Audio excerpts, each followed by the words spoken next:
encontramos en el poblado de Santa Bárbara Tlacapepan, en un recorrido por los 13 pueblos para conocer algunos aspectos importantes de los recorridos que estamos realizando por los 13 pueblos. Se encuentra el licenciado Kevin Contreras, el señor Alejandro Islas, nativo de este lugar, y el profesor Norlán. Muy buenos días, mi nombre es Alejandro Islas López, soy originario del pueblo de Santa Bárbara Tlacatepan, primer pueblo de encanto reconocido así entre los 13 pueblos que conforman a Cuautitlán Izcalli. Sí, pueblo fundado por chichimecas cazadores en el año 639 de nuestra era y ocupando un lugar llamado Coclispan, que quiere decir sobre el Ocote, pueblo situado al oriente de Cuautitlán y que en la actualidad se llama Santa Bárbara. De esa mezcla de tribus y de los chichimecas nahuas surge el señorío Tlacatepan, que quiere decir Tlacal, ¿qué quiere decir? Señor, y Tepan, casa de gobierno o donde vive el gobierno, sintetizado como Palacio de Nobles. Cada pueblo que compone el Cuautitlán Izcalli está conformado por 4 barrios sumamente importantes. En este caso, el pueblo de Tlacatepan se conforma por 4 barrios que son Acaquilpa, que quiere decir atar carrizos, Acumulco, que quiere decir sobre el agua que corre torcida, Puxteca, quiere decir lugar donde se comercia, donde se da el comercio, y donde nos encontramos en Tlatelolco, que quiere decir montículo de tierra arenosa. Izcalli, a mano hacia el norte, estamos colindando con Cuautitlán, México. Tenemos una franja, llegamos a la avenida del Polvorín, de ahí en adelante es Teoloyuca. Acá hacia el oriente, ahí donde se ven las vías donde pasa el tren, ¿sí? Del oriente a poniente estamos en Cuautitlán Izcalli, de ahí para allá es Cuautitlán, México.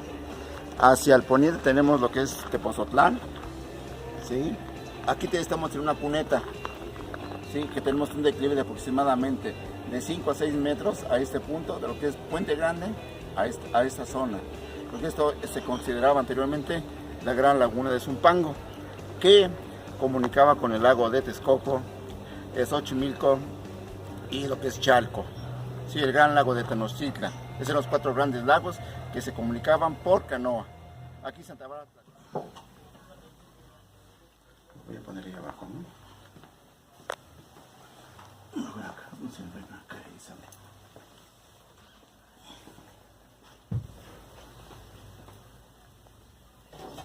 Hago mención que estas pequeñas figuras fueron encontradas en este valle de lo que es zona particular y parte de un ejido de Santa Bárbara, Tlacatepan, ¿sí? Comentaba hace un momento, cuando surcaba el arado, ¿sí? Salían tanto esta carita, por ejemplo, ¿sí? Que fue encontrada por una de mis hijas. ¿Cuál era como el culto principal? El culto prehispánico, en la época prehispánica, era hacia el dios Neucle, quiere decir dios del pulque o del licor, Neucli, licor, ¿sí? Esta imagen que está aquí es una figura de barro, ¿sí? Que perteneció a mi bisabuela. O sea, cuando las personas, después de la evangelización, las personas no se hacían a la idea de las nuevas costumbres religiosas y a escondidas practicaban sus cultos prehispánicos. Por consumar la toma de Tenochtitlan empieza la evangelización. Claro. Empieza la evangelización. Fue cuando al pueblo de Tlacatepan le dieron el nombre de Santa Bárbara, ¿sí? Que actualmente se conoce como Santa Bárbara Tlacatepan. Claro. La imagen de Santa Bárbara, pues su historia narra que era una mujer muy bella, ¿sí? Pero lamentablemente ella se hizo, bueno, no lamentablemente, ella se hizo cristiana y su padre nunca la aceptó. Fue torturada por su mismo padre, fue hasta ser decapitada por su propia mano. Sí, de ahí se hizo el culto a Santa Bárbara, se hizo mártir. Santa Bárbara principalmente es santo, es patrona de los cueteros, del rayo. Y aparte del clima, ¿no? Dicen ahí que clima. La famosa frase de Santa Bárbara doncella nos cubre del rayo y la centella. Exactamente, las tempestades. Ajá. Pues la frase, doncella, mándame esta mujer tan bella, que aquí voy a estar junto a ti, a tu lado tuyo. Esa me la enseñó una abuelita que es de San Lorenzo. Ok. Es otra más para Santa Bárbara Santa también, Bárbara, para que te consiga una sí. mujer guapa, ¿no? Ahí está. Ojo. De los artilleros también era Ok. patrona. O sea, tiene muchas.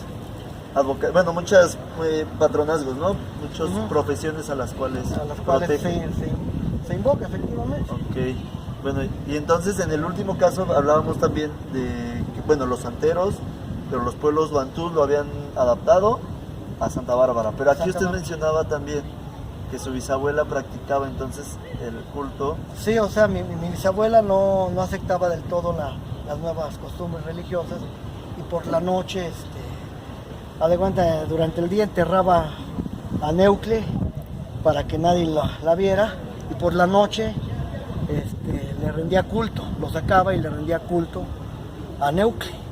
Y volvía nuevamente a enterrarlo para que no la fueran a reprender de una forma u otra.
Estamos viendo es igual, columna estípite, es otra vez churrigueresco.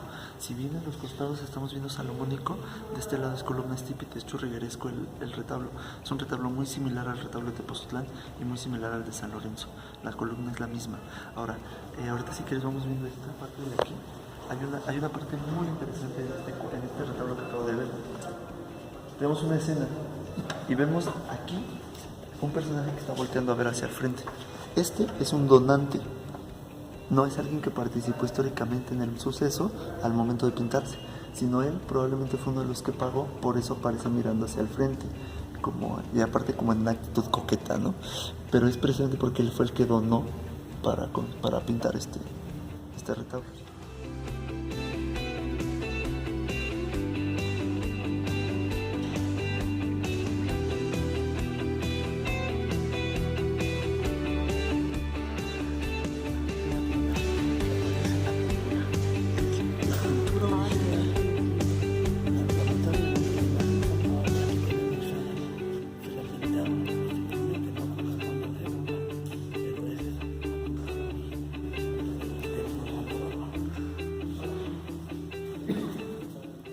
En la Revolución Mexicana, sí hubo mucho carrancista, ¿sí?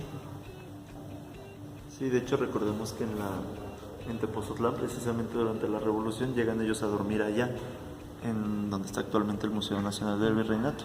Entonces probablemente pudieron haber pasado carrancistas, pero villistas no. Lo interesante aquí es cómo se va construyendo. Exactamente, lamentablemente la gente no tiene el conocimiento, muchos se dejan llevar por Zapata, muchos se dejan llevar por Villa. Bueno, Zapata su lucha fue en el sur y lo más cercano que Zapata se aproximó fue Zumpango y de Zumpango a Cuautitlán. Villa sí llegó y estuvo aquí, pero fuera de la revolución, porque su campamento lo montó, ese día llegó, lo fueron a esperar a Puente Grande. Llegó el campamento y lo montaron aquí, en lo que era el rancho del Peral. Fue montado el campamento ahí. Dice que se mataban 9 reses diarias para darle de comer a su gente. Villa se trasladó al templo. Villa se trasladó aquí al templo, aquí se hospedó. Hay relatos fantasiosos de castigos divinos, lo que fuera, pero Villa estuvo aquí, pero fuera de la revolución. Aquí en Santa Bárbara era agrícola, acá el manejo de las vacas, de los borregos, de los burros y caballos. ¿Sí? Entonces mi abuelo pues tenía su granja, su pequeño ranchito.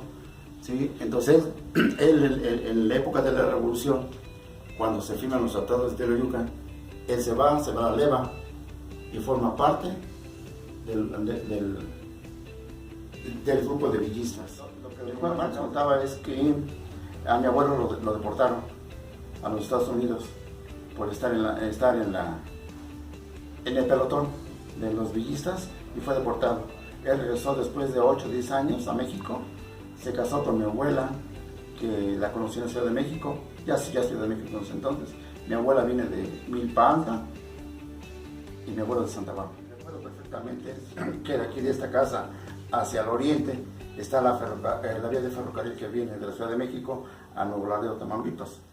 Ahí pasaban los trenes de vapor con los calzonudos que nosotros le decíamos, ¿sí? Que eran sus calzones blancos, sus camisas blancas y su sombrero con sus cananas y sus rifles. Ellos iban de lo que era Cuautitlán hacia Huehuetoca. Bueno, estos son los contrafuertes. Estos se mandaron a construir en el 18 para que la iglesia en un momento se abrió. Sí, se fueron mandados a construir.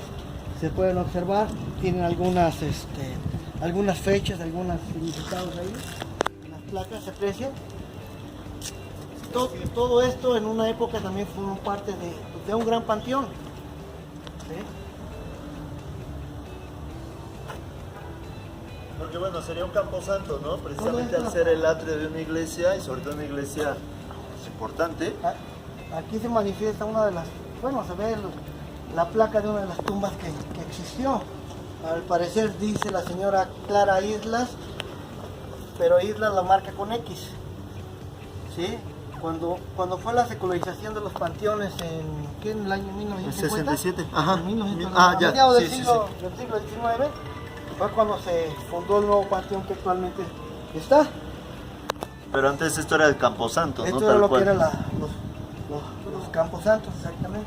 Sí, recordemos que precisamente pues, se enterraban a las personas, a partir de su culto, se enterraban precisamente en el atrio de la iglesia, ¿no? Y esos eran los famosos camposantos. Era muy probable también que muchísimas personas que no pudieran tener el recurso para ser enterrados aquí, no lo hicieran, no fueran enterrados en sus casas. Por eso ya con la reforma de Juárez, pues ya se van a hacer públicos, digamos, los panteones, ya no se van a hacer propiedad de la iglesia para evitar presente que mucha gente puede enterrar en su propia casa. Y por los famosos miasmas que le llamaban, las enfermedades, epidemias, todo eso es lo que se hablaba. Cuando fue la época de la gripa y del cólera y de todo eso, aquí en Santa Bárbara se mandó a hacer un ataúd comunitario. Ese ataúd comunitario se prestaba a los diferentes pueblos. Santa Bárbara era el único lugar que la tenía, el único pueblo que la tenía. Incluso le prestaba profesor a San Lorenzo, San Mateo y Zacalco. Ese ataúd todavía existe. ¿Cómo funcionaba el ataúd comunitario? El ataúd se prestaba a la familia para velarlo y de ahí en ese ataúd se llevaban al Campo Santo.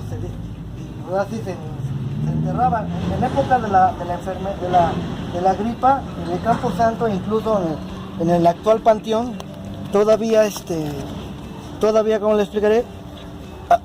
Cuando llegaban a rascar, por ahí estaba la tabla, compadre.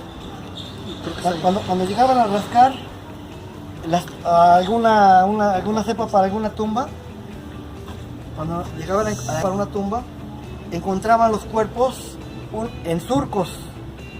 La cabeza de un cuerpo reposaba sobre los pies del otro.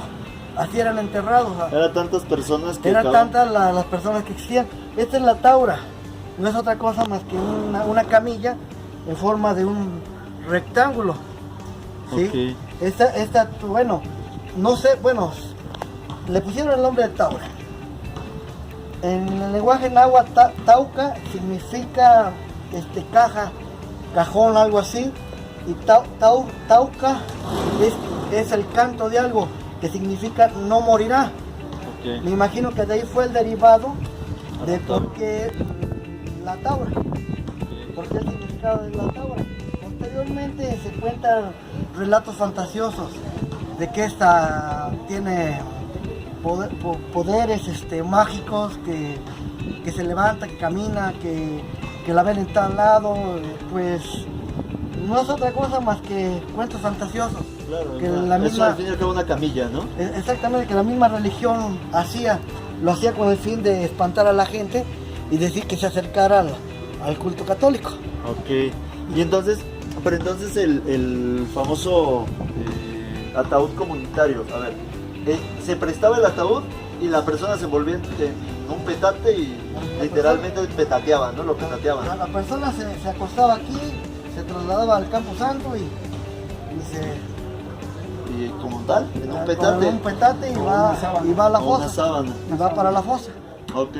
Bueno, ¿en qué año fue esta epidemia, esta fiebre? ¿O en qué época más o menos? En las primeras 2 décadas del siglo XIX fue cuando más se manifestaron las epidemias.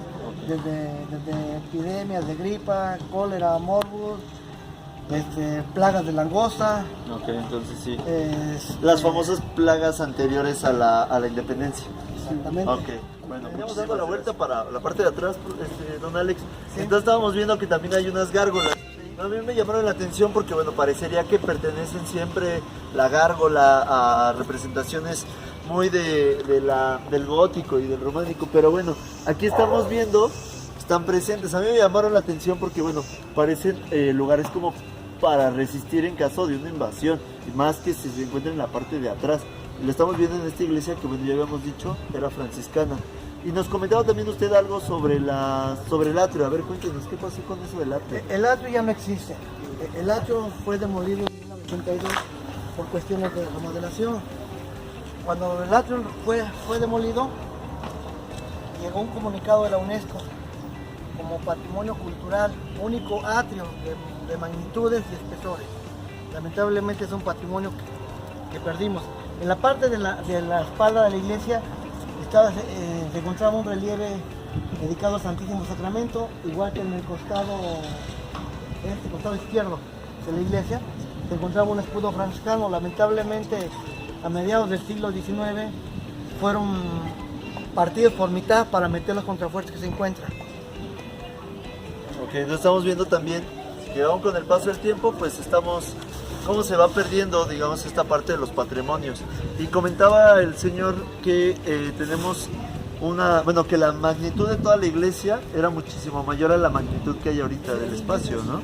Se tiene el registro que bienes nacionales pertenecientes a la iglesia son 20.000 metros cuadrados, que comprendían los litorales. Pues aquí no tenemos ni 10.000 metros cuadrados.